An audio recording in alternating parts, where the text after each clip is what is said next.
Vamos dar continuidade, então.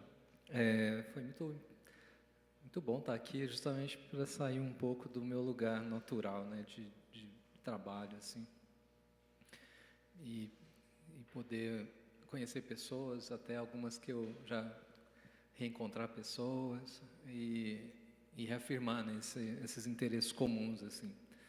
Isso é muito importante para mim.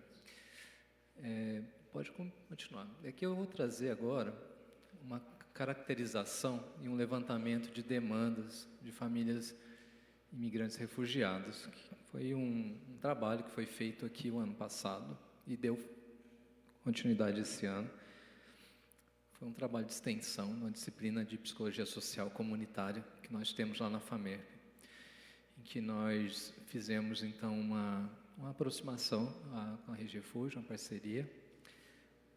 Fizemos um questionário simples, mas investigativo, para questões que depois devem ser tratadas, né, de uma forma mais detalhada. Até a Iona já nos deu algumas sugestões, né, de poder realmente usar instrumentos e fazer avaliações mais profundas sobre alguns aspectos assim da saúde mental da população.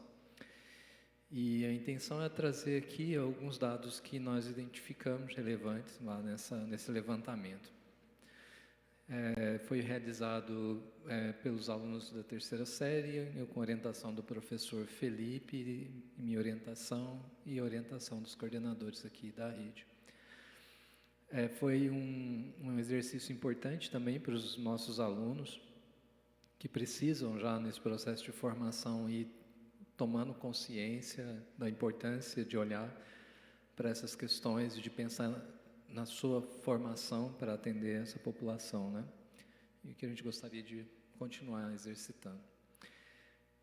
Mas antes de trazer, né, a questão dos nossos dados, eu só queria destacar aqui alguns pontos.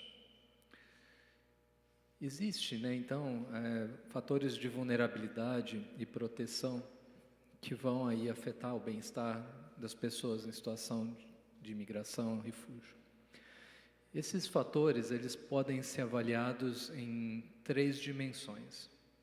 Uma dimensão micro, uma dimensão meso, uma dimensão macro. Tanto os fatores de vulnerabilidade quanto os fatores de proteção. Então, vou começar pelos fatores individuais micro, que alguns eu já comentei, mas que eu acho importante ressaltar.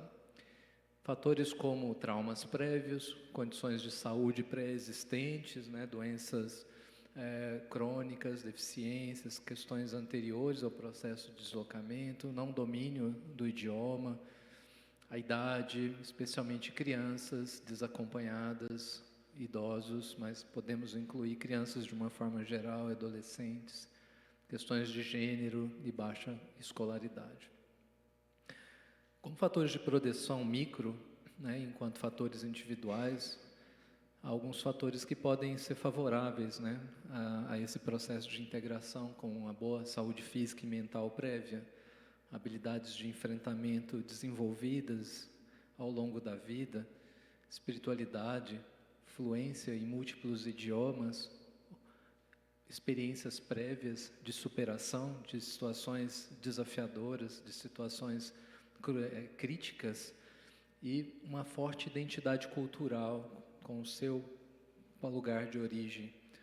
Esse é um ponto importante, né? Quando se fala dessa forte identidade cultural, né, os autores falam de conseguir, né, levar para outro lugar os significados, né, os propósitos orientados ali durante a sua vida e mantê-los, né, ainda de certa forma presentes, de certa forma ainda fortes o suficientes para continuar sendo algo protetivo, especialmente para a dor existencial. Em nível meso, né, existem algumas questões relacionadas às condições de vida e redes sociais. Então, em nível meso, as vulnerabilidades seriam, né, moradia precária ou insalubre, desemprego ou subemprego, isolamento social e falta de rede de apoio, dificuldade de acesso a serviços básicos, discriminação em comunidades locais, violência urbana e insegurança alimentar. Então, são alguns aspectos importantes para a gente poder observar, né? Em nível meso, também, a gente pode avaliar questões de proteção, que estariam relacionadas às condições de vida, redes de apoio familiar e comunicação, acesso a programas sociais, integração em escolas e centros comunitários, suportes de ONGs e sociedade civil, moradia digna e segura, emprego formal e estável. Em nível macro, pensando em políticas e estruturas societárias, alguns aspectos de vulnerabilidade seriam políticas migratórias restritivas ou excessivamente burocráticas, caracteriza demora na documentação, dificuldade de regularização, discurso xenofóbico na mídia, na política, falta de recursos para serviços públicos, legislação trabalhista que dificulta a formalização e ineficiências administrativas para o acolhimento dessa população. Em nível macro, os fatores de proteção seriam legislação migratória progressista, políticas de acolhimento e interiorização, reconhecimento de diplomas e qualificações, programas de integração governamentais e intersetoriais, campanhas anti-xenofobia e promoção da diversidade, acesso universal ao SUS, acesso à educação pública de qualidade. Então, de uma forma geral, esses são alguns consensos, né, que se estabelece na avaliação de fatores de vulnerabilidade e proteção a populações de imigrantes refugiados em vários países. Aqui nós fizemos, então, uma aproximação com 42 famílias. Nós sabemos que ainda é um grupo pequeno, mas foi o que nós conseguimos acessar no primeiro momento. Mas eu acho que, conversando com a equipe de coordenadores, né, da Rede Refúgio, que tem um contato diário e extenso, né, com a população, os dados eles parecem trazer realmente alguma sensibilidade sobre alguns aspectos importantes, sobre a maneira como essa integração ocorre aqui no município. Aqui, então, nós temos, né, uma predominância significativa de mulheres que participaram da pesquisa, 85%, quase 86%. A primeira abordagem foi feita aqui no sábado à tarde, e foi feita uma palestra sobre saúde mental do imigrante, o professor Felipe. Infelizmente ele não pôde estar aqui, mas queria publicamente agradecer a colaboração dele e da turma do terceiro ano de psicologia lá da FAMERP. Toda a turma veio, nós estivemos aqui e convidamos as pessoas que estavam aqui naquele dia para começar, então, esse levantamento. E depois, a coordenação da Rede Refúgio ficou aqui com alguns questionários que foram aplicados, né, em pessoas que vieram aqui em alguma situação.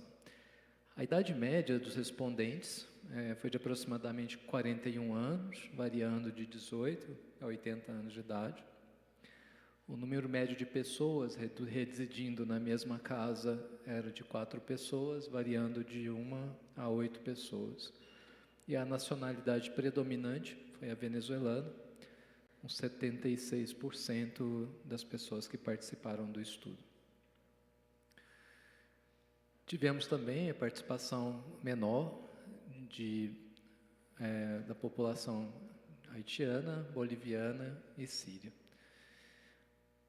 É claro que esses dados eles são importantes considerar em termos de generalização, né, uma vez que, como eu comentei, existe uma trajetória própria para cada grupo, pelos motivos, pela forma como essa integração acontece, por questões de idioma, por questões de racismo, por questões de tolerância ou não.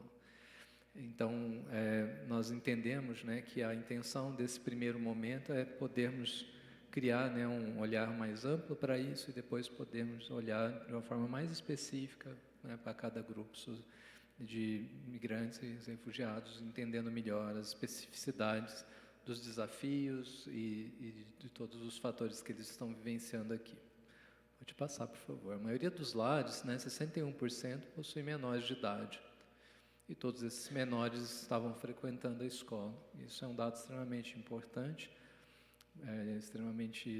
que está associado aos fatores de proteção macro, né, acesso à educação, nós temos uma grande parte, né, das casas com crianças ou adolescentes. Durante o tempo, né, que eu estive aqui, a maior parte das queixas relacionadas às crianças e adolescentes estavam relacionadas às dificuldades, né, relacionadas ao idioma e também, né, às dificuldades de aprendizagem, de inserção, né, no meio de ensino. Acho que esse é um grande desafio que as famílias não apresentaram nas entrevistas, e eu acho que esse é um ponto importante que a gente precisa considerar. Sempre que nós vamos fazer esse tipo de estudo, pode haver um viés, né, sobre uma subnotificação de dificuldades, de demandas. A gente percebe isso, por exemplo, quando nós vamos avaliar cuidadores de pessoas com doenças crônicas, em que as pessoas, às vezes, elas não falam exatamente todos os desafios que elas estão sentindo, porque podem ter medo do julgamento que nós vamos ter sobre o seu relato. Mas, nos atendimentos, né, que, apesar disso não ter surgido com muita força nas entrevistas, nos atendimentos que eu realizei aqui, né, e conversando com a equipe também da Rede Refúgio, nós identificamos que esse é um fator importante. Né? As crianças têm acesso à educação, mas elas estão encontrando barreiras com o idioma, com bullying, e com situações que vão reduzindo a autoeficácia acadêmica, dificultando, né, a motivação de permanência, colocando desafios para as famílias que querem, sim, que os filhos estudem, que querem que eles permaneçam na sala de aula, que permaneçam num processo de formação aqui. Eu entendo que esse é né, quando eu falo isso, não direciono isso como uma crítica, acho que é um processo de adaptação que precisa ser construído, dialogado, enfim, essas barreiras possam de alguma forma ser reduzidas. Aqui o acesso à saúde e políticas públicas. Pode passar, por favor. Cerca de 29%, né, dos lares, né, dos participantes reportaram o uso de substâncias por algum residente, né, sendo o álcool, o tabaco e a maconha as substâncias citadas. Nenhuma das famílias trouxe uma caracterização de um processo de dependência crônica dessas substâncias, mas isso é uma questão que também posteriormente pode ser melhor investigada. Em aproximadamente 24% das famílias foi identificado algum indicador de sofrimento psíquico ou transtorno do neurodesenvolvimento. E esse é um ponto importante, porque é um dado que, né, é relevante, mas é importante dizer que nós estamos trabalhando com autorrelato, né? Nós não avaliamos as pessoas, nós não fizemos uma avaliação formal, né, das pessoas, foi só uma percepção, né, uma percepção desse familiar sobre os membros da sua família. Então, nós podemos imaginar que esse número está bem talvez subidentificado. Né? Às vezes, na percepção da pessoa, tem alguns membros da família que já estão em acompanhamento, que já estão em algum tratamento, né? Mas também, muitas vezes, há outras pessoas que não estão, mas que já estão vivenciando um processo de sofrimento psíquico, com fatores de risco importantes à saúde mental.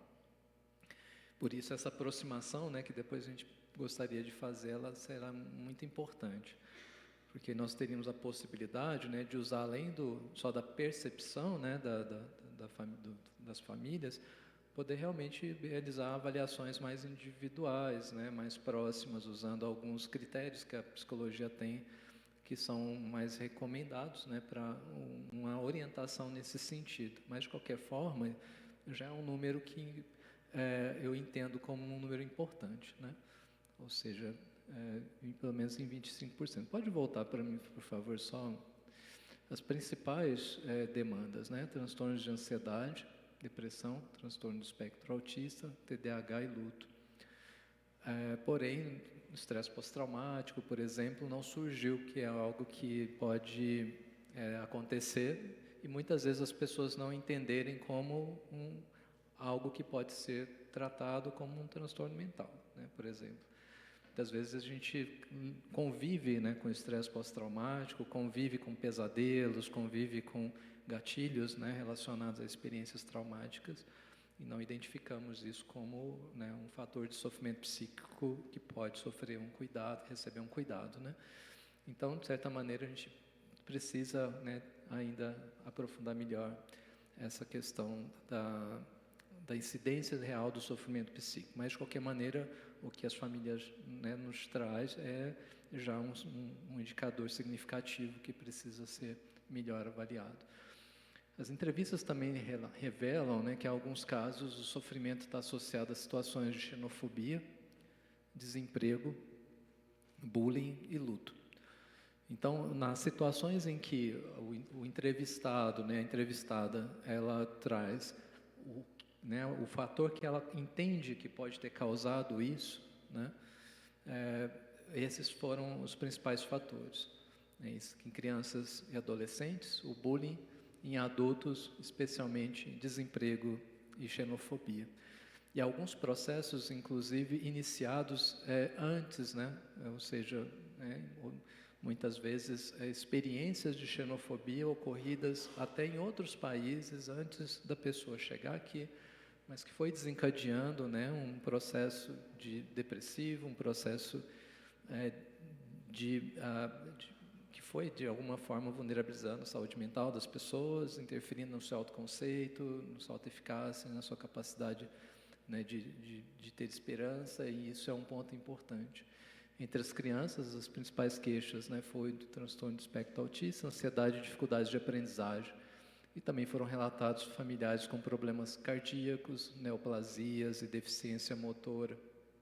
Eu acho que é importante chamar a atenção disso, né, uma vez que o cuidador informal, ele já é um sujeito que está em risco de vulnerabilidade de saúde mental, né? Cuidar de uma pessoa com uma doença crônica, especialmente, né, com um elevado nível de dependência, é um fator de risco. Quando esse fator de risco, né, converge com outras situações, isso é algo que precisa ser também observado. Isso é uma questão que nós precisamos, talvez, orientar ainda. Todos os entrevistados afirmaram ter conseguido acesso a políticas públicas de saúde, educação e assistência social quando precisaram. Isso é um dado muito importante, assim, em que a gente ficou muito feliz, assim, de ter essa resposta, né? Realmente, de todas as perguntas, todas as pessoas que nós ouvimos, todas afirmaram que quando precisaram, tiveram acesso. Isso é um ponto que precisa ser aqui, né, destacado e muito importante para aqueles fatores de proteção, né, macro. Com relação ao trabalho, né, a análise dos dados, né, ela revela um panorama de transição profissional que é complexo e que também é multifacetado, né? Realmente, o trabalho, especialmente para o adulto, ele tem um aspecto que vai além da possibilidade, né, de eu poder prover condições materiais, né? O trabalho, ele também envolve aspectos da nossa identidade, né, impacta no nosso bem-estar, impacta na nossa saúde mental, e nós sabemos que o subemprego, o desemprego, enfim, mas também a subutilização, né, de saberes, ela pode também afetar de forma muito importante as pessoas. O nosso estudo, né, ele mostrou aqui, né, que uma grande parte das entrevistadas estavam em situação de trabalho remunerado. Pode passar, por favor. Mas que apenas 19% conseguiram fazer a manutenção da sua profissão, né? A manutenção da sua profissão no país de origem. Então, menos de 20%. Muitas vezes são profissões também de baixa qualificação, né? Então, nós temos uma população muito grande, né, de pessoas que estão trabalhando fora, né, ali da sua área, né, de preparo, de qualificação. Entre as ocupações, né, que foram mais citadas aqui, estariam então dona de casa, pedreiro, cozinheira, diaristas, estudantes, costureiras, vendedoras e outras, entre vários. Os indivíduos, né, quanto a essa subutilização de qualificações, os indivíduos com formação técnica ou superior e experiência em profissões qualificadas em seus países de origem estão atualmente em ocupações que geralmente exigem menor qualificação formal aqui. Apesar desse dado não ter sido explorado de uma forma muito ampla no estudo, houve, né, alguns comentários pontuais sobre o impacto, né, que isso tem na saúde mental e no bem-estar também dessas pessoas. Nós sabemos que é um longo caminho, né, desenvolver uma prática profissional, que essa prática profissional ela está associada muitas vezes a valores, está associada também a um prazer de poder devolver para a sociedade com o trabalho uma contribuição importante, e essas barreiras elas acabam realmente impedindo que isso aconteça. E ao mesmo tempo, para nós pode ser um grande prejuízo não poder contar, né, com os saberes, as expertises e qualificações de ótimos profissionais. Então, é aí uma lacuna, né, um gargalo que precisamos conversar sobre, né, porque não é algo que afeta apenas as pessoas que ficam ali com essas formações não aplicadas no trabalho, mas também podemos entender o quanto que, enquanto sociedade, nós podemos perder com isso. Há também aqui, né, um dado sobre o aumento da inatividade econômica ou do trabalho doméstico. 1/3 dos respondentes, né, das respondentes não está atualmente engajado em trabalho remunerado, e para alguns isso representa uma mudança de status de trabalhador para desempregado ou dono de casa aqui no Brasil. Esse é um outro ponto importante que foi colocado. Outro ponto que a gente precisa discutir, então, é que esse processo de desemprego ou subutilização de qualificações, ele pode ter implicações significativas para a saúde mental e o bem-estar socioemocional dos indivíduos, né, que afeta a autoestima, identidade profissional e também estabilidade financeira. E uma outra categoria que nós conseguimos captar, né, com os nossos instrumentos foi a percepção dos processos de adaptação e integração social, ou seja, como as pessoas percebiam esse processo de integração atualmente. Então, nós percebemos algumas categorias de resposta. Uma delas é a percepção dos processos, né, de integração baseados, né, na questão da centralidade do idioma. O quanto a dificuldade, né, com a língua portuguesa, ela permeia muitas outras áreas da vida. Desde a busca por emprego e acesso a serviços, até a socialização e o bem-estar emocional. É um fator primário de vulnerabilidade, em especial para crianças e adolescentes. Então, esse dado ele é muito importante, primeiro, né, para apoiar e dar a relevância para todos os projetos que existem já, que estão em andamento, que de alguma forma trabalham, né, dão a possibilidade de que essa barreira do idioma seja superada. Mas mais do que isso, é importante avaliar se as pessoas que estão trabalhando, né, com essa demanda, o que elas precisam para poder ampliar e poder oferecer uma possibilidade, né, maior ainda de fazer com que essa barreira do idioma ela, né, não seja aí um impacto prolongado, porque esse é o problema, né? O problema é que isso pode se transformar em algo prolongado e realmente alienar ainda mais a pessoa nesse processo de integração, né? Nós somos seres da palavra, né? Nós somos seres das trocas simbólicas e precisamos disso para realmente haver essa integração. Eu já tive algumas experiências, né, lá no hospital, onde eu sou plantonista também, em termos de como, às vezes, nós, profissionais da saúde, não estamos preparados para poder dialogar com a população estrangeira, e isso é uma falha de formação também, não é? E de como, às vezes, a má utilização do idioma ela pode gerar uma série de problemas, né? De distorções de informação, de perda de confiança, não é? E até mesmo de perda por outro lado, de vontade do profissional de tentar entender melhor, né, a situação das pessoas. Então, na área da saúde isso acontece, né, na educação acontece, em várias áreas Isso é uma barreira importante, é central, né? E outros estudos falam exatamente disso. Então, fica aqui, né, um dos determinantes importantes assim para ser observado, né, reconhecendo tudo que já é feito e que é muito importante, né, por já conhecer pessoas que se beneficiaram muito da oportunidade de ter aulas formais de português, né? Mas o que mais pode ser feito, né, nesse sentido?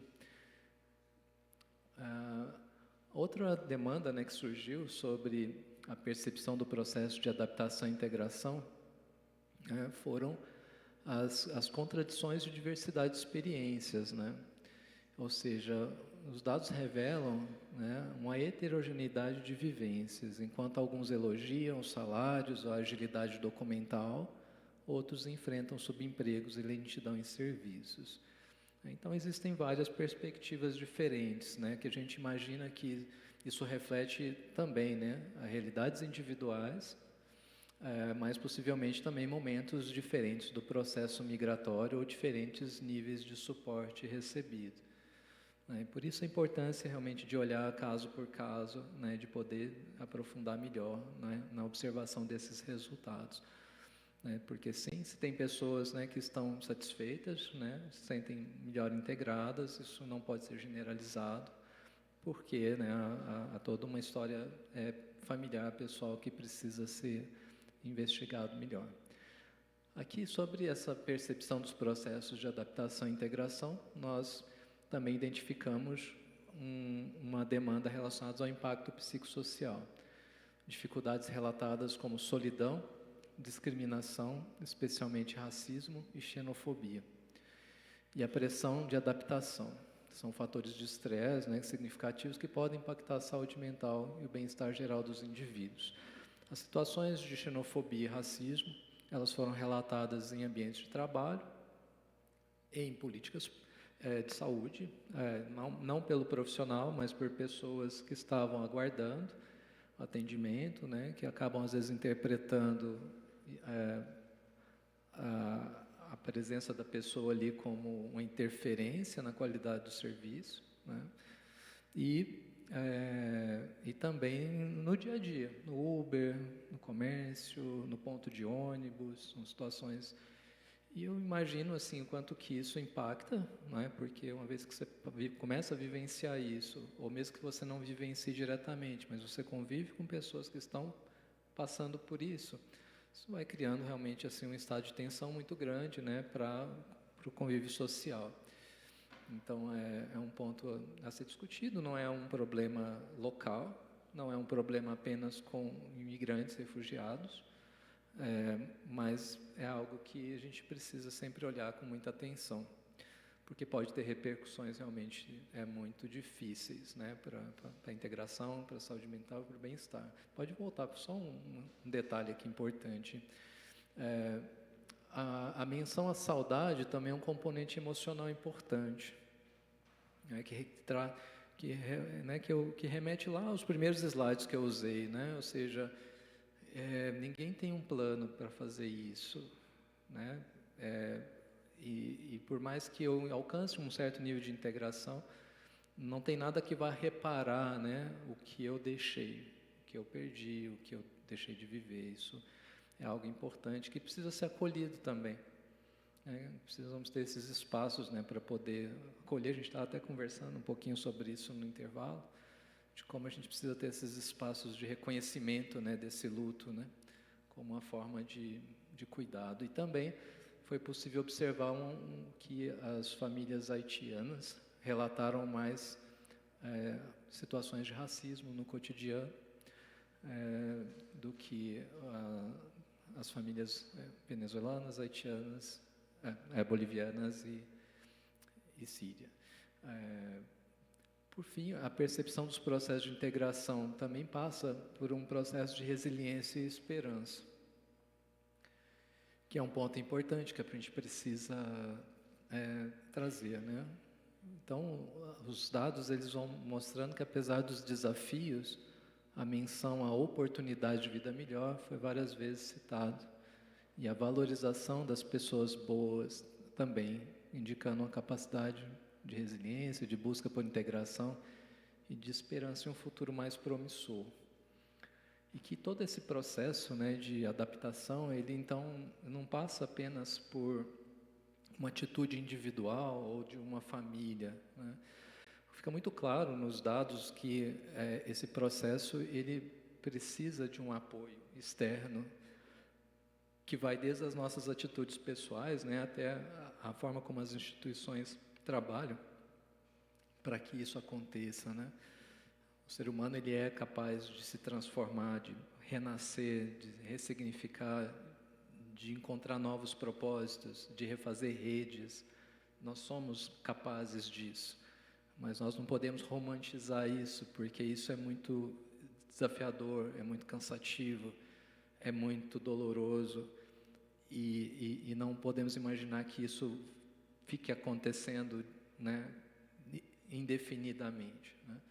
Eu acho que sim, se a gente for imaginar todos os desafios, né, que essas famílias enfrentaram até o dia das entrevistas, podemos sim entender que os indicadores, né, de saúde mental, os indicadores até mesmo, né, de integração, eles são demonstrativos, né, de que apesar de todas essas dificuldades, onde há possibilidade, onde há uma pequena rede de apoio, onde há, né, um certo nível de abertura, as pessoas estão, né, podem se inserir e poder também florescer.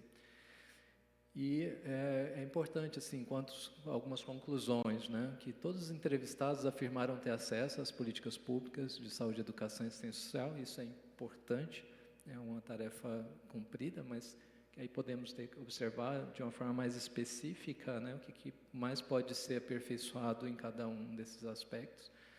Cerca de 24% relataram algum nível de sofrimento psíquico, e isso vem também da qualidade da integração social. Isso é muito importante, né, porque senão a gente vai tratar o sofrimento psíquico sempre como um sintoma pessoal, né, mas ele é fundamentalmente também potencializado pelo ambiente, né, pelas coisas que acontecem. Há uma grande subutilização ainda de profissões. Isso também tem impacto na saúde mental das pessoas.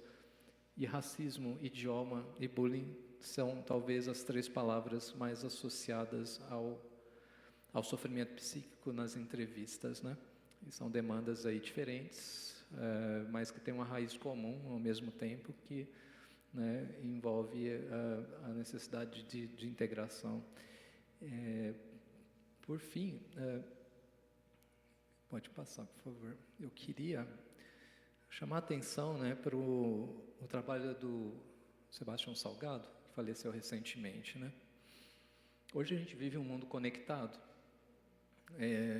mas ao mesmo tempo muitas coisas continuam invisíveis, né? Porque a gente até falou sobre isso, né? As coisas estão aí, estão acontecendo, são mais documentadas, são mais divulgadas, mas precisamos ao mesmo tempo ter uma intenção de fazer uma aproximação disso, né? O Sebastião Salgado, ele foi um fotógrafo social, né? E ele trouxe para a visibilidade muitas situações humanas que não eram identificadas ou que eram subapresentadas, né, pela imprensa ou pela forma como isso era divulgado. Ele tem um trabalho chamado Êxodos, né, um livro de fotografias que ele produziu durante muitos anos, né, em várias viagens pelo mundo, desde a Europa, lá na dissolução da Iugoslávia, mas também por outros países, né? Ele foi para Ruanda, ele foi para vários lugares do mundo onde estavam havendo deslocamentos humanos em massa por diversos fatores, né? E ele retrata, né, essas experiências de deslocamento, mas mais do que isso, o que ele retrata nesse livro, que me chama a atenção e que ele fala de uma forma muito direta no filme, né, O Sal da Terra, que é um filme que conta um pouco da história dele. Ele conta exatamente o que acontece com as pessoas que precisam se deslocar e não encontram refúgio, né? Por isso o nome tão importante dessa palavra, né? Ele fala então sobre o que ele traz é justamente isso, né? Quando há uma necessidade de deslocamento, as pessoas não encontram um espaço de acolhimento, né, as grandes tragédias humanitárias elas acontecem. E é onde, né, as piores expressões também do ser humano surgem de uma forma tão brutal que ele mesmo, com tanta experiência que ele tinha, ele voltou desse projeto deprimido. Ele falou que quando ele voltou desse projeto, ele não acreditava mais na humanidade, frente a tudo que ele viu em termos, né, de violência, de abandonos e de pessoas indo para um lugar, tentando encontrar segurança e voltando de lá porque encontraram também violência. Ele fala de um grupo de 250 mil pessoas que ele acredita que quase todas morreram porque isso aconteceu. Elas passaram meses indo para um território tentando encontrar segurança, não encontraram, tentaram voltar e pouquíssimas pessoas conseguiram. Então, na verdade, a gente pode, às vezes, até imaginar que as pessoas, né, que não estão ligadas diretamente às questões relacionadas ao acolhimento de imigrantes e refugiados não percebam a importância ou quanto isso está presente hoje na nossa vida.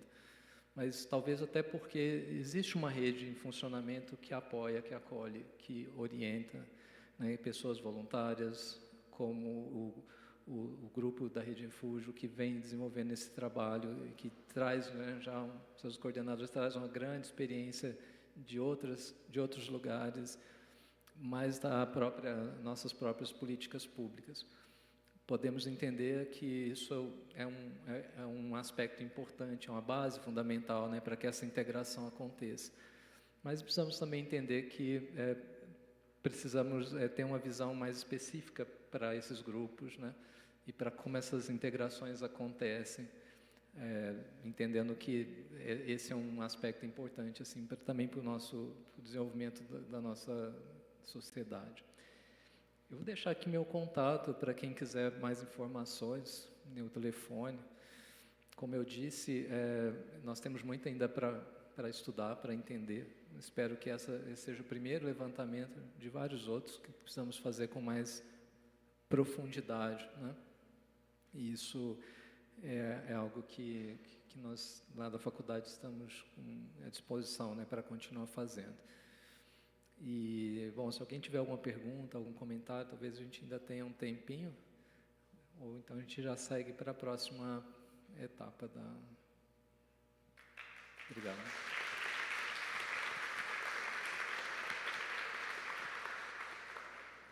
Muito obrigado, Randolfo. Por favor. Nós vamos agora, então, ter um fórum de discussão aqui, um debate. Pedir para o pessoal colocar as cadeiras aqui rapidinho. E eu queria dizer que eu estou feliz que eu estava conversando com o Rodolfo da paróquia Nossa Senhora do Brasil e descobri que eles também estão prestando vários serviços para a comunidade imigrante, documentação, acolhimento. Eles acolheram um grupo de afegãos aqui em Rio Preto. Então eu fiquei muito feliz de ver que outros grupos estão também trabalhando. Pode pôr aqui em cima. Estão trabalhando também em prol dos migrantes refugiados. Então, foi uma boa notícia hoje de manhã também. E obrigado, Randolfo, obrigado pela pesquisa, pela apresentação. Eu entendi certo, os slides vão estar disponíveis? Isso. E também nós fizemos a pesquisa, nós vamos ter um relatório da pesquisa e nós vamos disponibilizar, nós vamos colocar, né, no Instagram o link, vamos mandar para as secretarias e para os outros grupos aqui representados. E se você quiser também a sua cópia impressa, pode pedir que a gente manda para você também. Muito bom. Então eu vou pedir para Mariana das Semas vir aqui na frente. É 8 só, tá? Muito obrigado.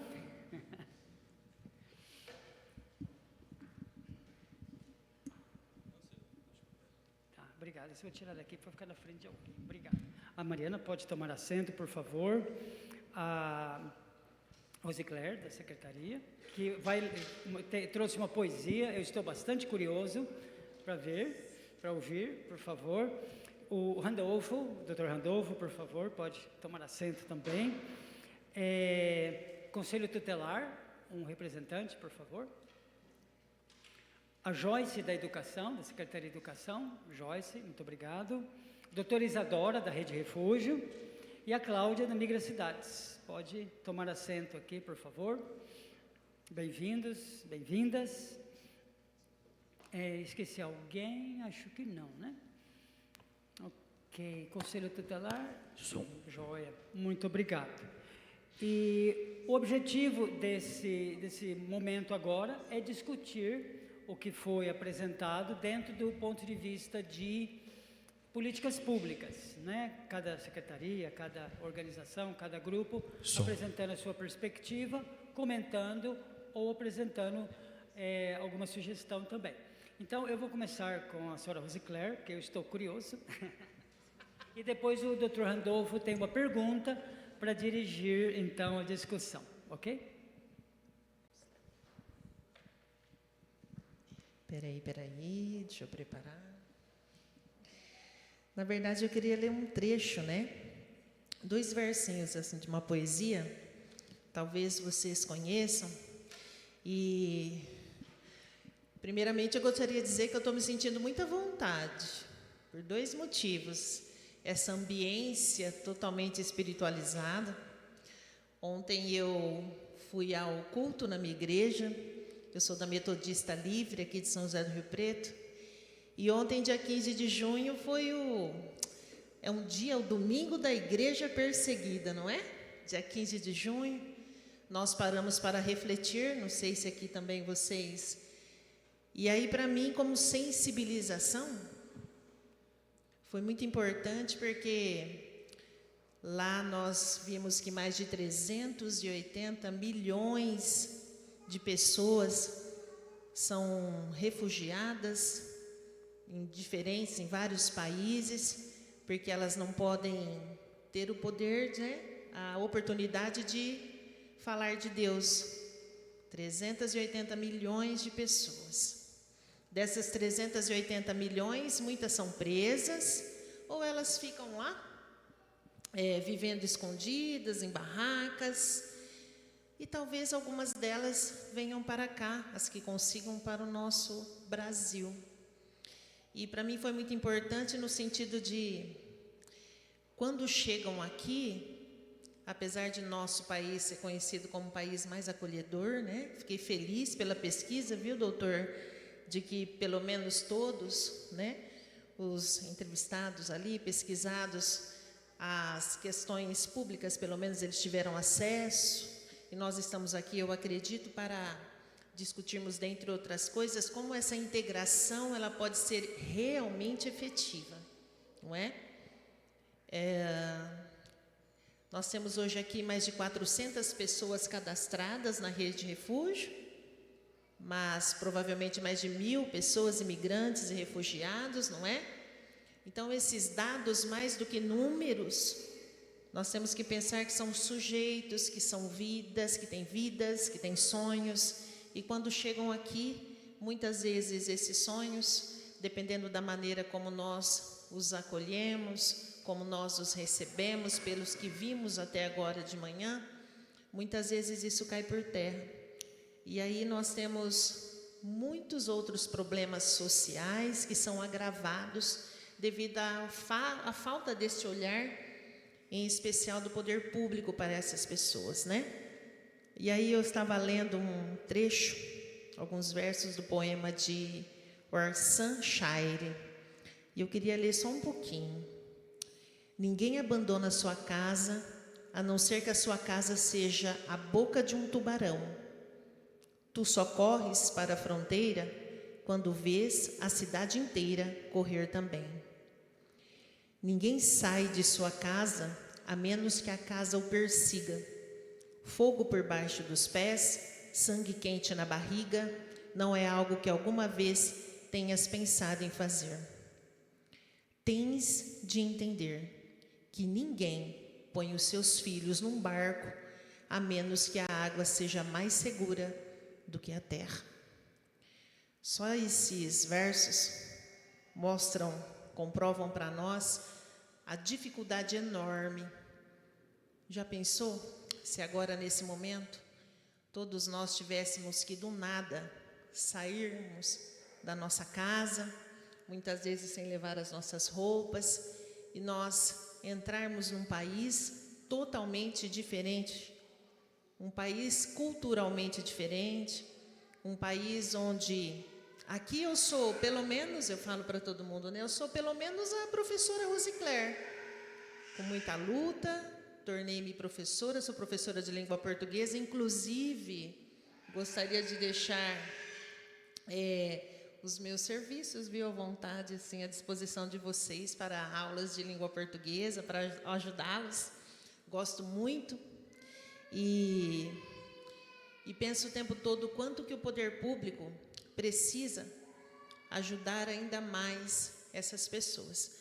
E vi que o trabalho de vocês e o quanto que nós, como Secretaria da Mulher, da Pessoa com Deficiência e da Igualdade Racial, em especial o Departamento da Igualdade Racial, o quanto que nós temos e devemos que nos unir para realmente promover essa integração dessas pessoas. O senhor falou sobre coisas muito fortes, a invisibilidade social, a dor física, dor social, e com o meu olhar de educadora, na verdade, fui atiçando a minha memória afetiva em relação a quantos imigrantes que chegam nas escolas, que eu falo sempre com muito orgulho, que até dia 26 de janeiro de 2025, eu estava lá na ponta, lidando na sala de aula com esses imigrantes, e é realmente isso que acontece.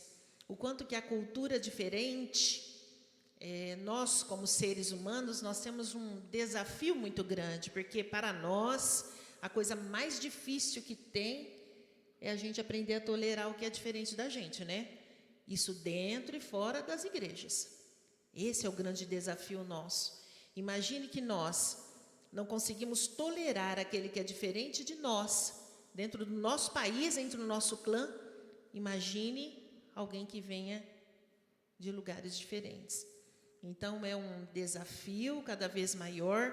Muitas coisas já estão sendo feitas, é um olhar positivo para isso, mas o quanto que nós, como poder público, poder legislativo, poder executivo, poder judiciário, o quanto nós temos de nos unir para realmente, como o senhor finalizou a sua fala, né?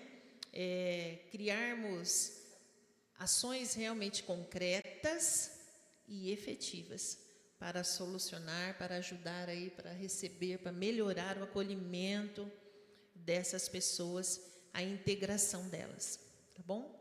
Obrigada.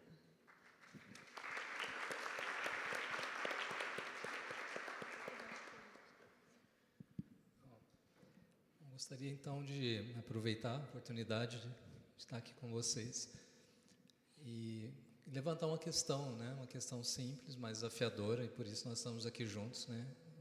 Unindo conhecimentos e perspectivas e intenções. A ideia central seria: quais seriam as prioridades que nós teríamos para os próximos anos, né, em termos de ações intersetoriais que pudessem favorecer esse processo de integração e de proteção à saúde mental, né, de crianças, adolescentes, adultos, imigrantes refugiados. Então, passo então a palavra assim para todo mundo poder trazer as suas perspectivas.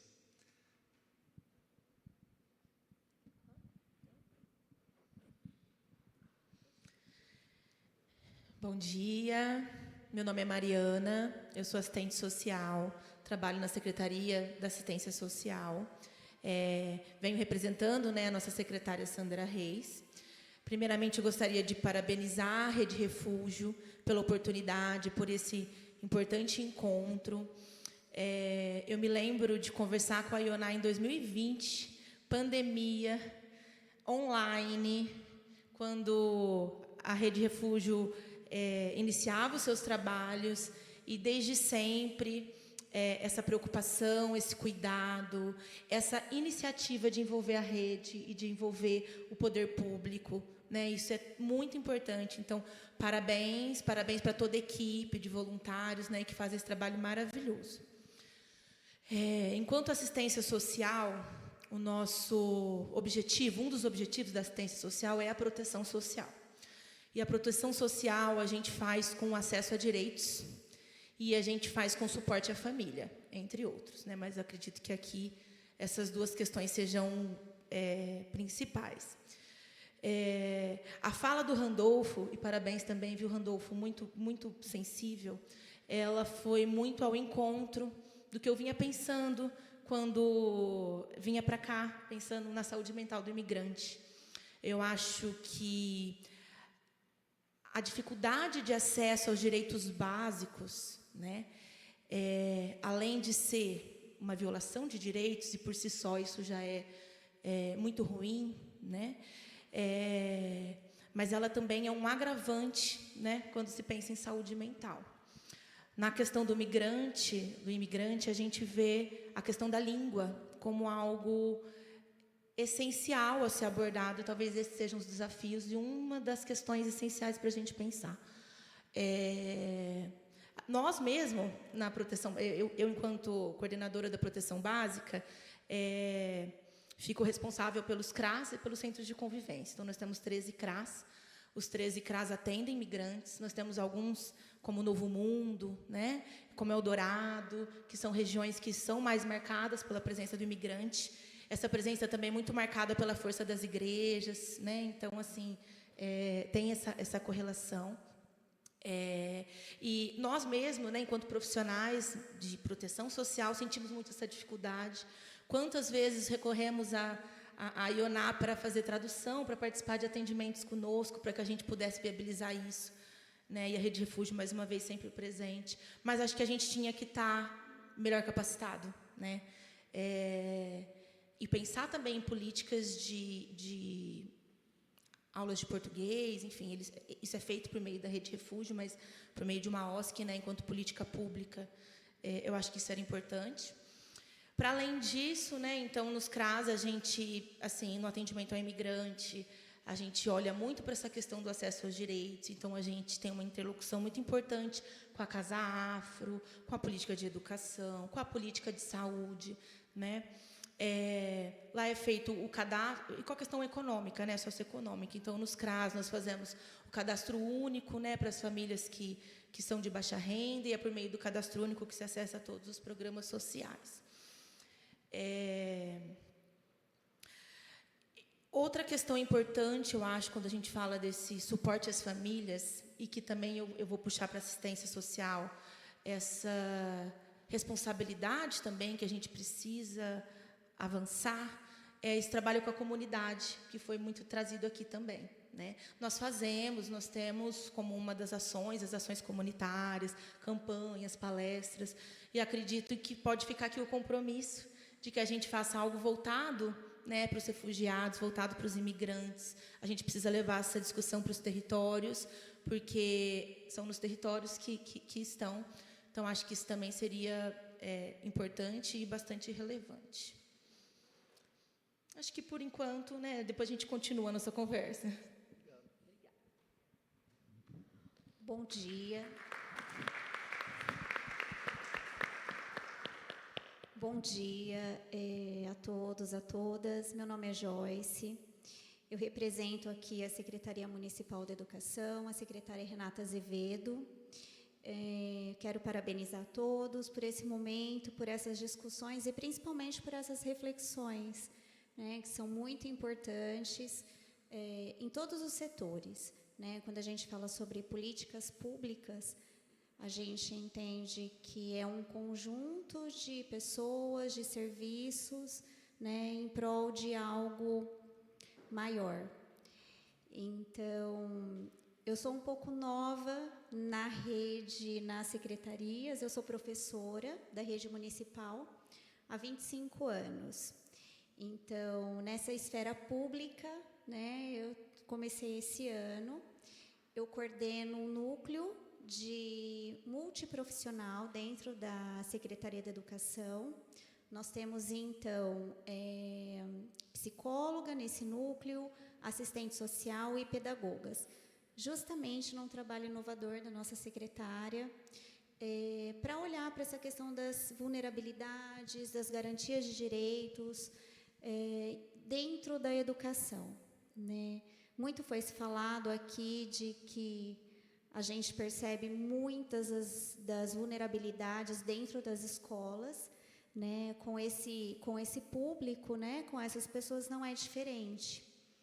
Então, é algo que a educação ela está voltando o olhar, e eu penso que a partir de hoje, né, a gente consegue ter um olhar muito mais atento e entender que a gente precisa realmente unir forças para a gente conseguir fazer algo por eles, né? Hoje nós temos na rede municipal 271 alunos matriculados que são nascidos em países estrangeiros, né? E a maioria, 192, se não me engano, estão no ensino fundamental, que é de primeiro, né, que nós atendemos basicamente de primeiro ao quinto ano, e 96 de educação infantil.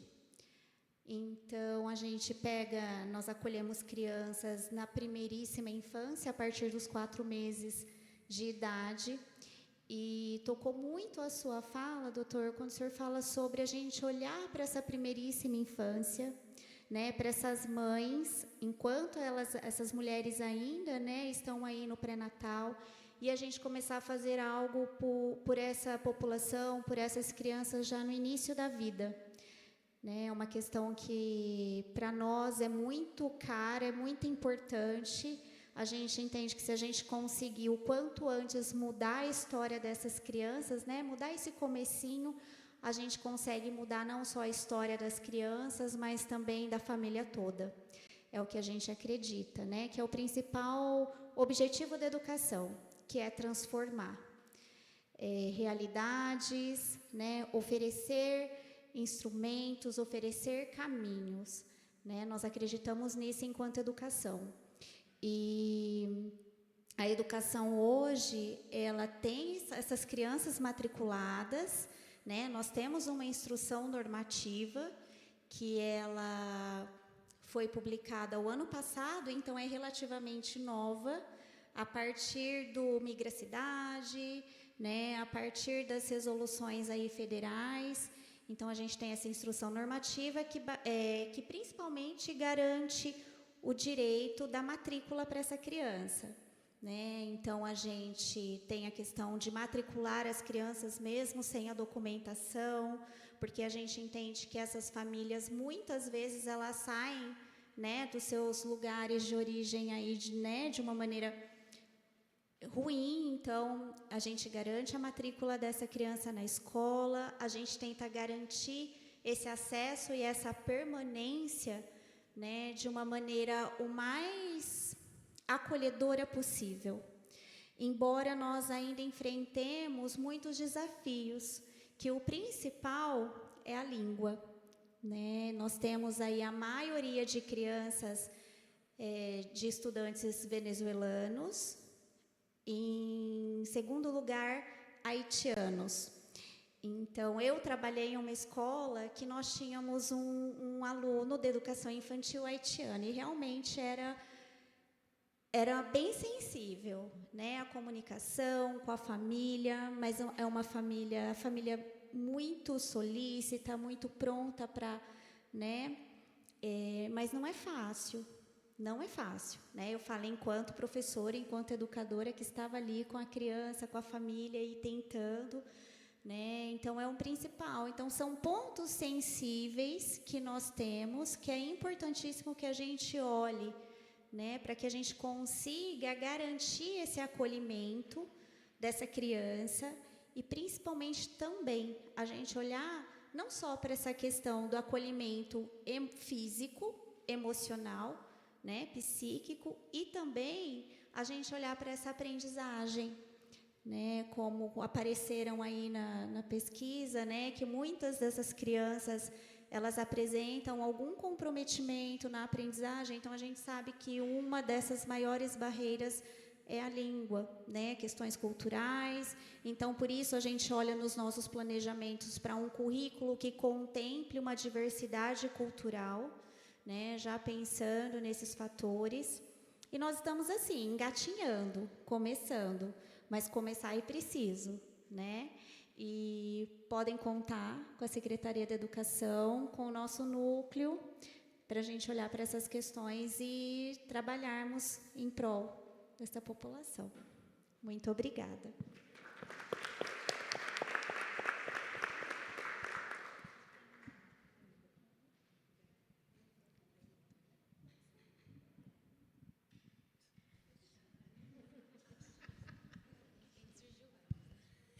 Bom dia a todos, meu nome é Elisângela, eu estou atuando como conselheira tutelar no Conselho Tutelar Sul, estamos lá há quase 10 anos já, e assim, eu estou muito feliz de estar aqui hoje com todos vocês, porque desde lá do início, no nosso primeiro fórum, né, Ioná, lá em 2020, a gente já tinha marcado presença, estamos aí juntos nessa caminhada com a Rede Refúgio.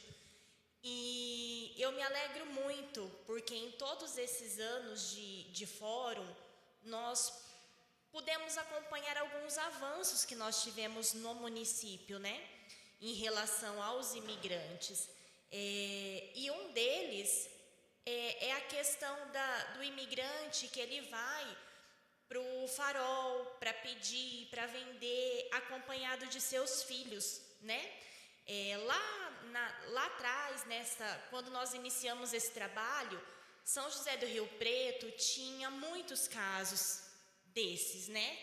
O Conselho Tutelar era acionado assim com bastante frequência por denúncias, informando que em determinados lugares tinham famílias, na sua maioria venezuelanas, com os seus filhos, e aí a gente começou a fazer todo um trabalho de sensibilização com essas famílias, de conscientização, porque assim, nós percebemos que para muitas delas, isso era um trabalho mesmo, era algo natural, que eles já traziam dos seus países de origem, né? E nessa época foi até muito difícil, por conta até mesmo do entendimento, do idioma, e nós fomos trabalhando em rede, e hoje nós percebemos que são pouquíssimos casos que às vezes a gente se depara com famílias nessa condição, e nós atribuímos isso a todo esse trabalho que nós tivemos. A Janaína acompanha também desde sempre, né, Jana, nessa época, e isso foi um avanço para São José do Rio Preto, né? Hoje, o que nos preocupa no Conselho Tutelar, e eu posso falar enquanto Conselho Sul, onde eu atuo, como também no Conselho Norte, já pegando um ganchinho na fala da nossa colega da educação, né? É a questão dessas crianças dentro das escolas realmente, né? É o que mais chega para nós. Inclusive, eu até me recordo, doutor, de um caso que eu atendi o ano passado, de uma evasão escolar de um adolescente venezuelano. E aí nós chamamos a família até o conselho para entender o porquê ele não estava indo na escola. E ela falou, olha, ele vai, mas ele não entende nada. Ele não entende, as pessoas não entendem ele, então ele se sente excluído, ele se sente de lado. Aí quando chega a hora dele ir para a escola, ele não quer ir para a escola. Eu vou fazer o quê? Eu vou obrigá-lo a ir para a escola? Né? Então, assim, o Conselho Tutelar, ele trabalha na garantia do direito, né? Olha, eu não consegui a vaga para o meu filho, então eu vou lá no Conselho Tutelar e o Conselho vai requisitar uma vaga e eu vou conseguir. Não é tão simples assim. O simples fato de o conselho conseguir uma vaga para essa criança, para adolescente, não vai dar a ele 100% o direito de estar dentro da escola. Então, esse trabalho em rede, né, o conselho de um lado, a educação de outro, a assistência de outro, é muito importante, porque esse adolescente, essa criança, quando ele chega lá na escola, ele tem que se sentir acolhido, né? E o que nós temos feito enquanto idealizadores de políticas públicas para acolher essa criança, esse adolescente imigrante, né? Então, assim, esse foi um caso que me chamou muita atenção, foi o que chegou para nós, e aí a gente se preocupa com os que não têm chego, não é verdade? Então, eu acho que esse momento hoje, que nós venhamos refletir, principalmente, eu digo, pela educação, porque, assim, é o que mais aparece para nós hoje, né?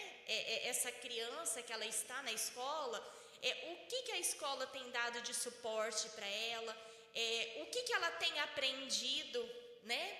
Então, que a gente venha pensar realmente o que ainda pode ser feito a partir daqui para que essas crianças estejam realmente inseridas numa escola, mas que elas estejam aprendendo. E não só a criança, mas também o professor, né? Porque como, eu não lembro se foi a secretária ou se foi você quem falou, da dificuldade que o professor também tem com essa criança, com esse adolescente. Então, que nós venhamos refletir e pensar hoje o que pode ser feito dentro da educação em relação a isso.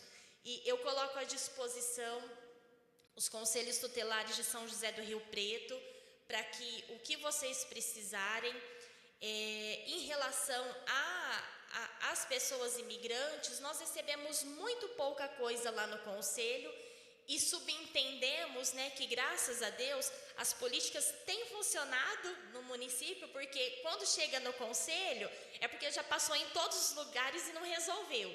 Então a gente entende que se não tem chegado é porque tem resolvido, mas que a partir de hoje, a partir desse nosso encontro, que a gente venha pensar, que a gente venha refletir e a gente venha trabalhar para que os serviços melhorem ainda mais, para a gente poder cada dia oferecer um serviço melhor para essa população que chega no nosso município, porque eles sentem que aqui eles vão encontrar o que eles estão procurando, né? E realmente é o que nós vemos, mas que a gente venha trabalhar para que esse serviço que a gente oferta venha a ser melhor ainda, tá bom? Muito obrigada pela oportunidade de estar aqui com vocês.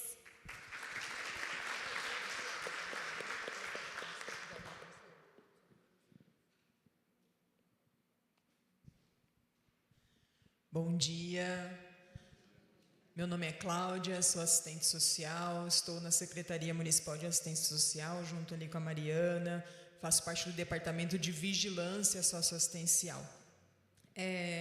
Desde o ano de 2021, né, eu faço parte aí do programa Migracidades como responsável local. Esse programa, ele existe desde 2020, tá? Rio Preto faz parte desde 2020. Ele é uma organização, ele é fruto de uma parceria da Organização Internacional para as Migrações, da OIM, da ONU, tá? Junto com a Universidade Federal do Rio Grande do Sul, e parceria também com a ENAP, que é a Escola Nacional de Administração Pública, tá? Para quê? Ele serve para aprimorar a gestão das políticas públicas, né, municipais, estaduais, tá? E ele tem algumas etapas a serem cumpridas. A primeira etapa é a de inscrição, né? Depois aí a gente vem fazendo um diagnóstico sobre as políticas migratórias dentro do nosso município, junto com as outras políticas públicas. Depois a gente faz a etapa de priorização de algumas ações anualmente. E por fim, aí temos a certificação, né, de que cumprimos as etapas, e por fim vem o monitoramento e avaliação dessas ações. Tá? O responsável local, ele é a pessoa que faz essa interlocução entre as secretarias e responde as informações para a Universidade Federal do Rio Grande do Sul, né, junto à Organização Internacional para as Migrações. Tá?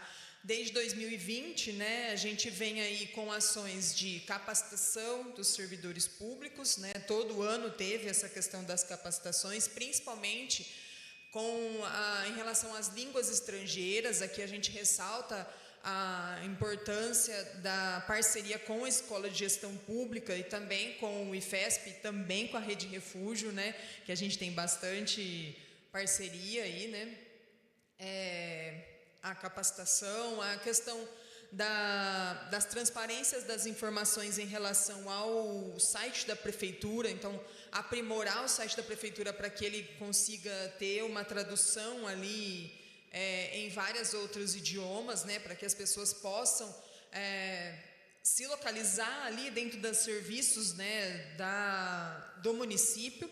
Então, a gente criou dentro da página da prefeitura uma aba do Migracidades, né, onde ele é traduzido. Ele precisa, esse ano a gente colocou como prioridade essa questão de melhorar essa questão da informação que tem na página ali do Migracidades, tá? Além da capacitação, né, a questão do aprimoramento da coleta dos dados também das diversas secretarias, né, porque a assistência social tem uma informação, a mulher tem outra informação, a saúde tem outra, a educação tem outra, então a gente também fazendo essa aprimoração da coleta dos dados em relação à quantidade de imigrantes que a gente tem no nosso município. A questão da educação que você citou, né, esse protocolo também foi fruto das nossas reuniões enquanto Migracidades, dessa facilitação de matrícula das crianças imigrantes, né, na educação. Deixa eu ver se eu não esqueci de nada. Estou com uma cola aqui, ó. Fica mais fácil, né? Isso, a criação de um fluxo de atendimento também, né, entre as políticas públicas. Além disso, também teve essa questão que até o vereador Pedro Roberto citou, que é a elaboração da cartilha, né? O ano passado a gente fez uma cartilha entre todas as secretarias com informações básicas. Essa cartilha foi traduzida para o espanhol, né, inglês e francês, tá? Ela está disponível na página lá da prefeitura, na abinha do Migracidades. Esse ano a gente fez a recomposição do programa, né, das pessoas que seriam responsáveis pelas secretarias nesse programa. A gente já fez 2 reuniões e a gente está nesse processo de olhar para a cartilha novamente, verificar as informações inseridas, se precisam de alteração e incluir novas informações que até quem está participando agora achou pertinente. Então, a gente está nesse processo de avaliação dessa cartilha, que a cartilha fica mais fácil para o imigrante. Olha, eu preciso da educação, eu vou lá na página da educação, olha, se eu preciso da educação infantil, aonde eu vou? Na saúde, eu preciso de saúde mental, a hora que eu vou lá ser atendido, aonde eu vou? Então, fica muito mais fácil para essa informação estar ali dentro de uma cartilha resumida, né, para que ele não fique andando, né, de lá para cá. A gente já sabe que esse deslocamento já trouxe, né, como o senhor pontou brilhantemente na sua palestra, né, já causa essa questão de vulnerabilidade, aí ficar andando de lá para cá causa mais vulnerabilidade ainda. Então, o Migracidades, né, hoje, a gente está aguardando informações da OIM, também da Universidade Federal do Rio Grande do Sul, de como quando são os prazos para a gente fazer esse monitoramento e avaliação. A gente ainda está nesse aguardo, mas, para além desse aguardo, né, se for continuar o programa Migracidades ou não, enquanto organização internacional, né, para as migrações, o nosso município vai continuar tendo essas reuniões, né, entre as secretarias para melhorar esse aprimoramento da governança migratória, tá? E pode contar com a gente.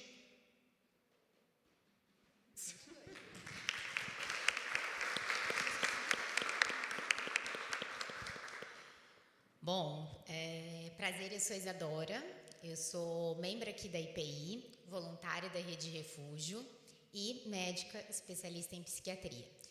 Ficou para mim uma árdua tarefa de representar a Rede Refúgio, e árdua que eu digo porque, né, a Rede Refúgio aqui nos uniu, todos aqui nessa manhã, e vem fazendo isso há 5 anos, né, então a gente está aqui para celebrar isso e toda essa construção, que começou pequeno, começou, né, com uma missão menor e tem sido uma missão grande a cada ano que passa. E aí eu fiquei escutando vocês falarem todos a nível político, né, com as representações que vocês estão aqui, que é muito importante, mas eu queria fazer um chamado mais individual, né? Me tocou muito que algumas coisas que o Ranulfo falou principalmente. E a primeira delas é que, se a gente for pensar para além das perdas físicas, financeiras, familiares, né, que essas pessoas têm, elas perdem a identidade delas. E isso é algo muito profundo.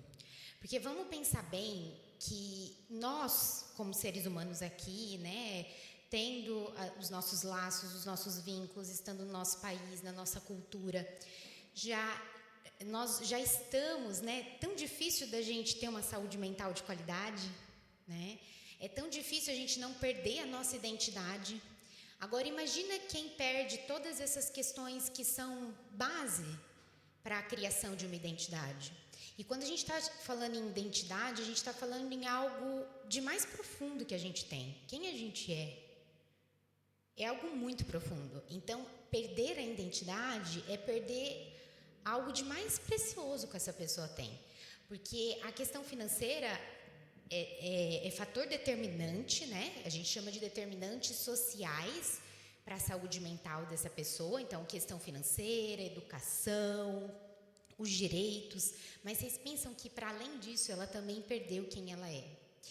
E aí, a segunda coisa que me chamou muita atenção e me tocou muito, Randolfo, foi que essas pessoas, elas demoram 2 gerações para reconstruir isso. De tão profundo que isso é. Então, assim, os que chegaram aqui, os que conseguiram passar por tudo isso para chegar até aqui, eles ainda vão ter 2 gerações para reconstituir essa identidade. E aí eu fiquei me perguntando o quanto nós, como indivíduo, até me emociono,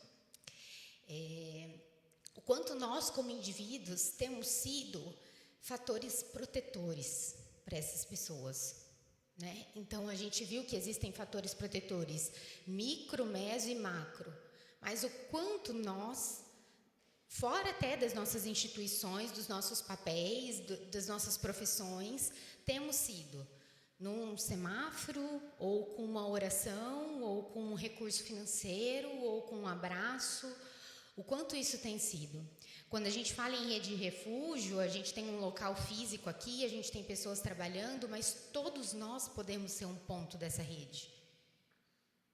Então, assim, a minha mensagem é mais individual, assim, né? Como pessoa mesmo aqui. O meu lugar de fala está sendo como pessoa. Foi o que eu fiquei pensando enquanto eu absorvi todos esses dados. Porque isso são dados. Isso não é, a gente não está achando.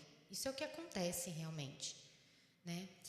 Então, fica aqui para mim e para vocês também, né, que eu acho que a gente saia daqui com essa mensagem, né? O quanto nós podemos ser fatores protetores para a saúde mental e aí para a saúde física e para a vida de tantas pessoas que vão demorar 2 gerações para reconstituírem uma identidade.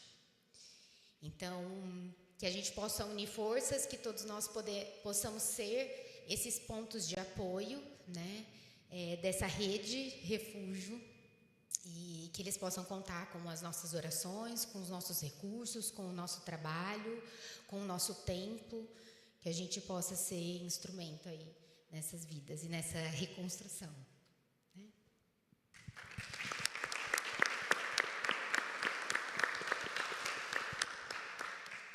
Obrigado, foi muito bom ouvir vocês. Porque quando a gente está diante, né, do outro, né, com só nós mesmos, nós e o outro, né, numa sala, e essa pessoa conta a sua história, e essa pessoa fala, né, de todos os aspectos da sua trajetória, né, é fácil a gente também se sentir muito pequeno diante disso, muito impotente, né, de poder, com o nosso recurso, mudar, né, tantos fatores históricos, sociais, prolongados, né. Nós sabemos, de certa forma, que não tem nada que a gente pode fazer que imediatamente vai mudar a vida da pessoa e devolver a ela um estado de bem-estar que ela tinha antes. Mas, ao mesmo tempo, a gente acredita que há algo a ser feito.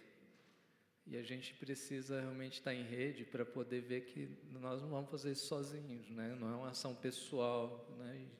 E eu acho que todos nós estamos engatinhando, lá na universidade também.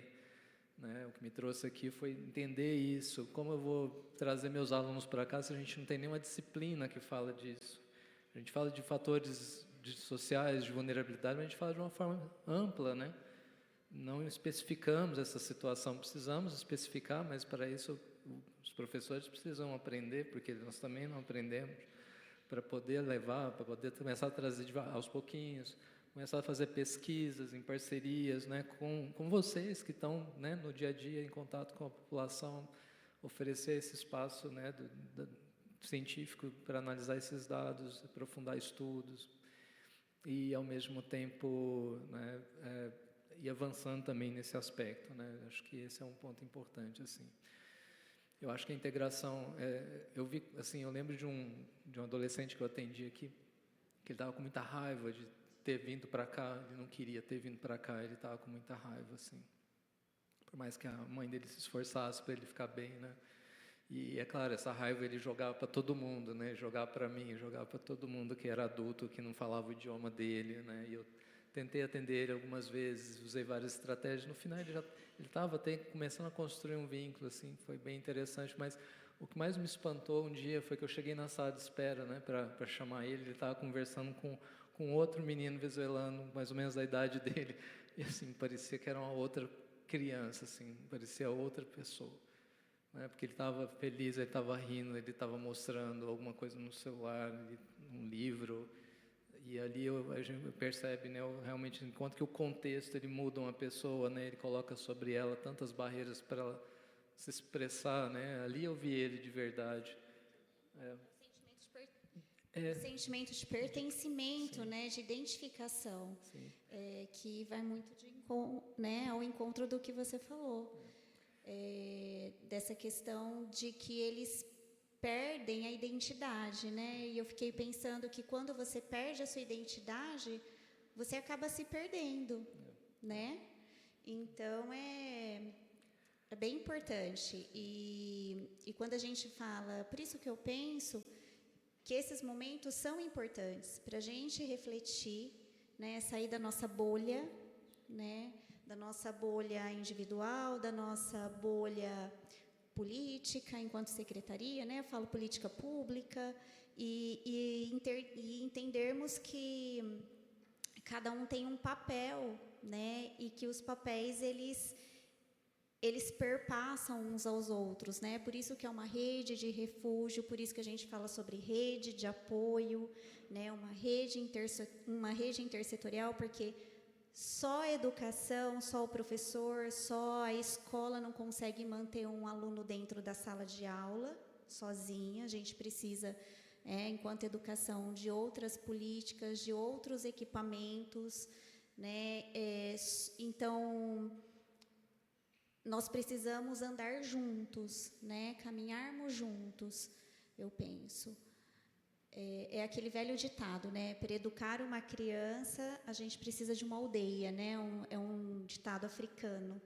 Então, e é isso que acontece mesmo, né? Bem, bom, eu, enquanto, né, representante lá do Departamento de Psicologia, né, da FAMEP, coloco também à disposição para poder colaborar de alguma forma com qualquer ação, entendendo que eu também estou num processo ainda de reconhecimento, né, dessas demandas de saúde mental, para futuramente a gente conseguir realmente ter um ambulatório, um serviço talvez mais especializado para o atendimento a essa população, mas que seja algo construído de uma forma responsável, né, e bem fundamentado. Então, eu agradeço e nós temos ainda alguns minutos. Por favor.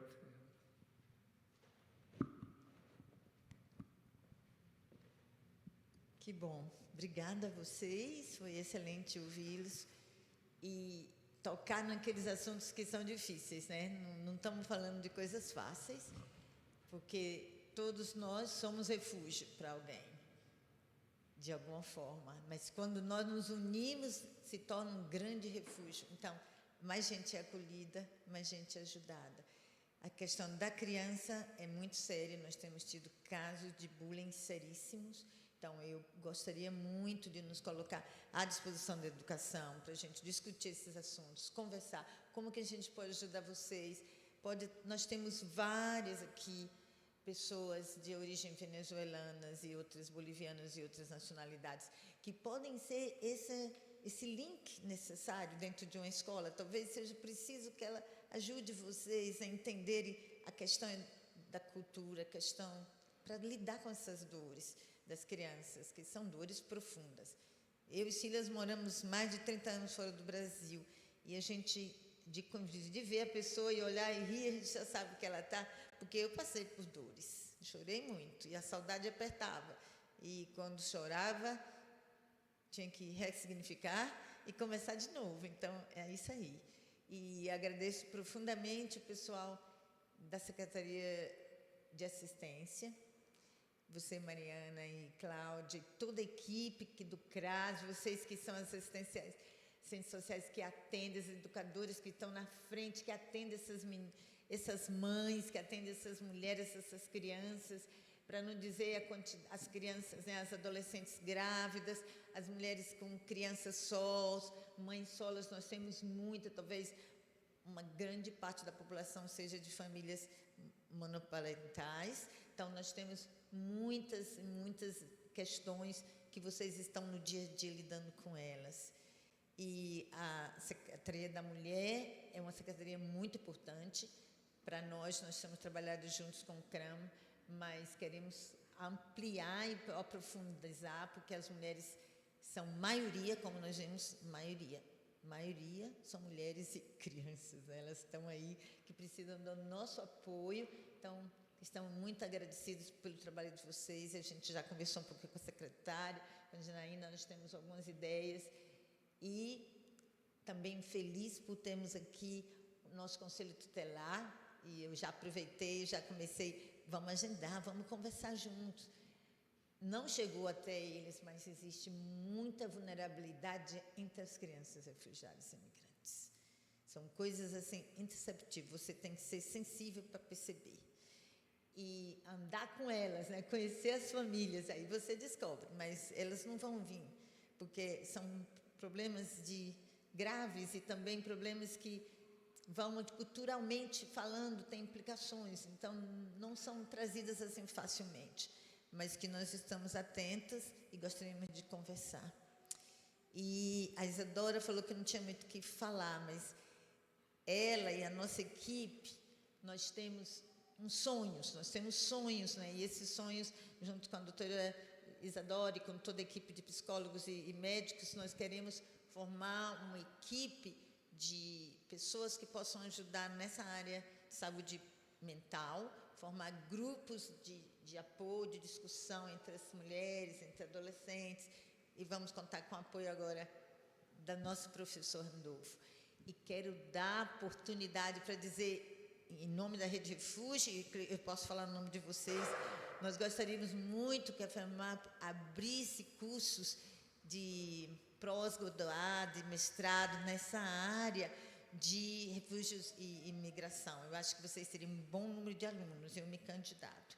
Então, por favor, leve para a coordenação geral e peça que nos ajude nessa área e vamos trabalhar junto. Queremos agradecer a todos que não estão aqui na frente, mas não significa que vocês não são importantes, pelo contrário, vocês no dia a dia são que estão lá, né, segurando as pontas na Casa Afro, no Instituto dos Cegos, nos CRAMs, nos CREAS, em todo esse programa invisível, mas ele está presente em todo lugar.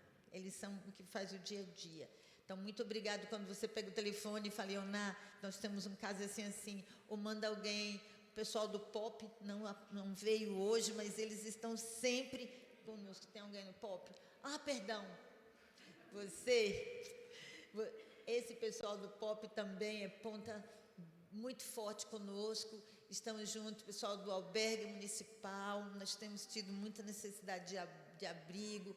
E gostaria de falar, né, para as autoridades que estão presentes, mas também enviando uma mensagem através de vocês. Nós precisamos criar o Conselho de Imigrantes e Refugiados de Rio Preto, que nós iniciamos um processo há 2 anos atrás, que não tem saído do papel nem caminhado, mas gostaríamos de trabalhar nesse sentido, para ver algo que eles possam sentar e conversar e terem voz nessa cidade. E nós já temos muito que agradecer e muito que comemorar hoje, porque vocês estão aqui, vocês têm trabalhado muito bem e nós estamos agradecidos mesmo por esse momento de juntos, né, junto com desde Polícia Federal até as escolas. Todo mundo é uma rede incrível, que só funciona porque todo mundo está a fim de ajudar.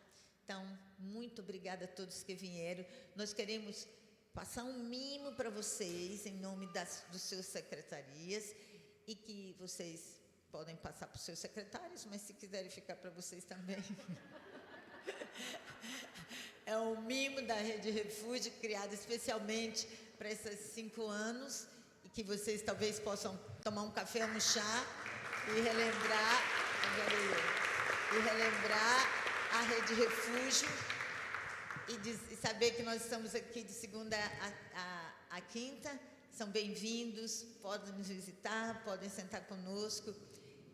E muitíssimo obrigado, pastor Cleito vai encerrar esse momento e dizer que a nossa igreja está aberta para qualquer necessidade também, e todo o pessoal. Eu gostaria de convidar para ficar em pé todos os nossos voluntários de origem estrangeira, que já são de casa, mas, por favor, fiquem em pé para que esse pessoal conheça vocês.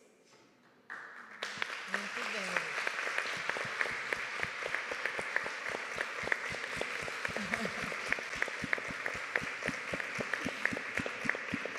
Eles já estão sendo refúgio para outro, porque receberam refúgio. Muito obrigado.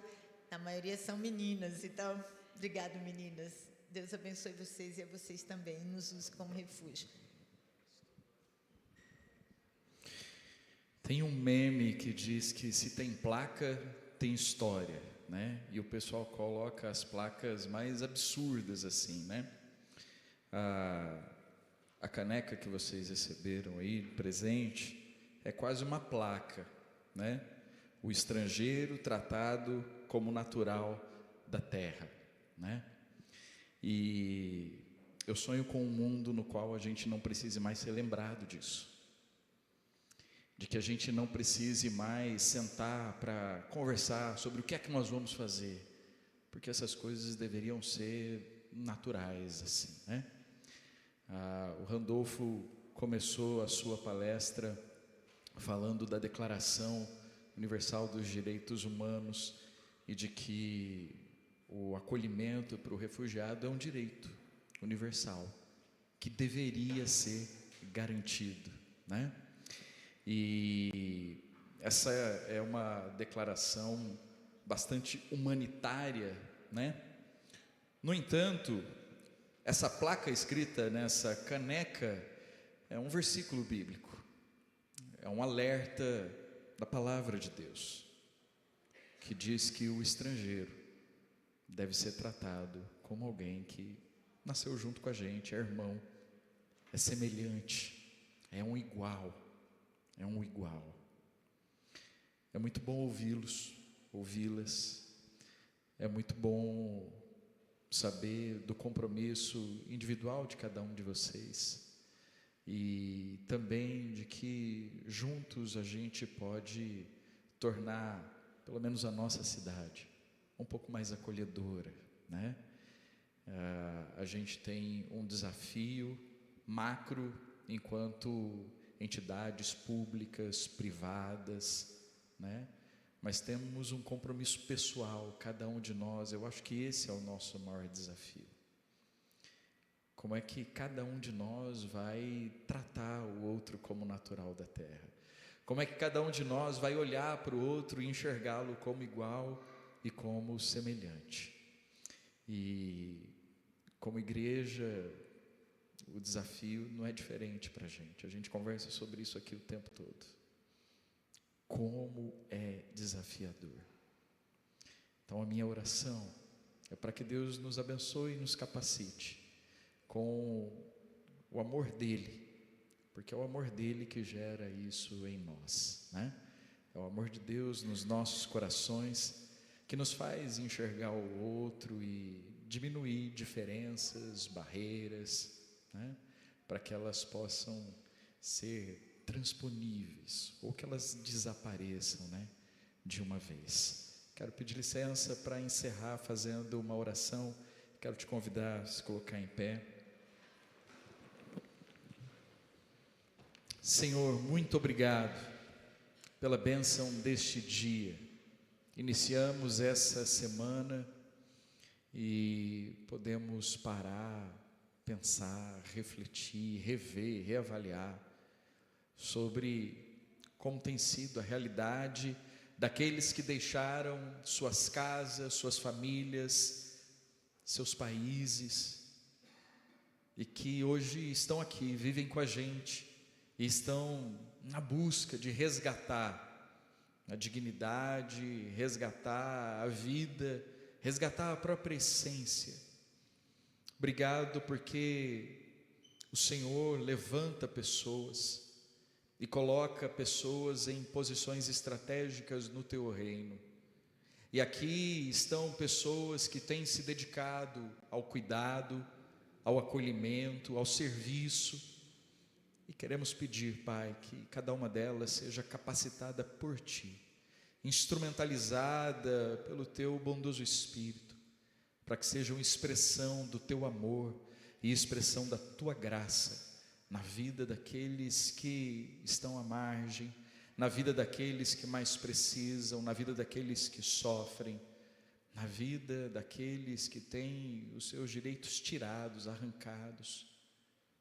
Que a cidade de Rio Preto seja conhecida como uma terra aonde o teu reino de paz, alegria e justiça seja vivido. Por isso, ajuda-nos, Pai, e nos abençoa, em nome de Jesus. Amém. Muito obrigado, gente. Deus abençoe vocês. Até o próximo fórum, né? Quero chamar todo mundo para vir aqui para frente para a gente tirar uma foto, a foto oficial.